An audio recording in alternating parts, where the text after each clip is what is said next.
আসসালামু আলাইকুম। আজ শুক্রবার, পবিত্র জুম্মা মোবারক। আমাদের পড়েছে একটা বিয়ের দাওয়াত। যাচ্ছি বিয়ের দাওয়াতে সবাই মিলে। সামনে রিক্সা হচ্ছে আপার ভাবি, পিছনে সিএনজিতে হচ্ছে আমি আর ছেলেমেয়েরা সবাই আর কি। ফাইনালি আমরা বিয়ে বাড়িতে চলে আসছি। আর যাদের বাড়িতে আসছি এটা ছিল তাদের ঘর। ঘরটা এখনও কমপ্লিট হয় নাই। 6-7 মাসের মধ্যে কোনোরকম অনেকগুলো কমপ্লিট করে চলে আসছে আর কি।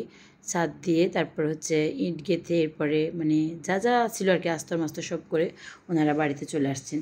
তো এরা কারা এনাদের পরিচয় দিতেছি। এনারা হচ্ছে আমাদের 4 তলায় ভাড়া থাকতেন দীর্ঘ 8-9 বছর ধরে। হুজুর আন্টি এবং কি হুজুর আঙ্কেল। হুজুর আঙ্কেল হচ্ছে একটা মসজিদের দায়িত্বে আছেন, আজানদের নামাজ পড়েন এবং অন্যান্য দায়িত্ব পালন করেন। তাই ওনাকে আমি হুজুর আঙ্কেল ডাকি, ওই সুবাদে হুজুর আন্টিকে হুজুর আন্টি ডাকি।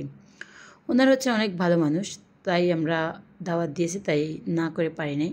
হচ্ছে হুজুর আন্টি আমাদেরকে চারদিক দেখাচ্ছেন, এদিক সেদিক ঘুরিয়ে ফিরিয়ে দেখাচ্ছেন। এখানে প্যান্ডেলটা রেডি করে বসে আছেন খাওয়া দাওয়া করার জন্য। সবাই রেডি হয়ে আছে, একটু পরে খাওয়া দাওয়া দেবে আর কি।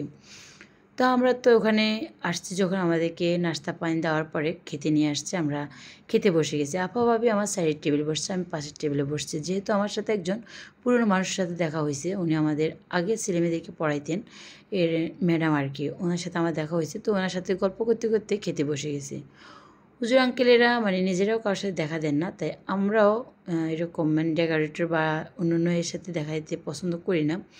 তাই হচ্ছে হুজুর আঙ্কেলের ছেলেরা হচ্ছে নিজ দায়িত্বে আমাদেরকে খাতির করে বেড়ে বেড়ে খাওয়াচ্ছে, যেহেতু মানে ডেকোরেশনের লোকগুলোকে ভিতরে প্রবেশ করতে দিচ্ছে না। একটা বিছানার চাদর দিয়ে দরজাটা আটকে দেওয়া হয়েছে, যেই প্যান্ডেলটা করেছে এটার। তো হচ্ছে ওনারা বেড়ে দিতে দুষ্টামি করতেছে যে আমাদেরকে আজকে হাত ধোয়াবো, আপনাদেরকে আমাদেরকে টাকা দিতে হবে। পরে হাত ধোয়াইছে, টাকা দিছি, ওনারা কিন্তু টাকাটা নেয় নাই। এই আর কি। তো সবাই ভালো থাকবেন, আল্লাহ হাফেজ।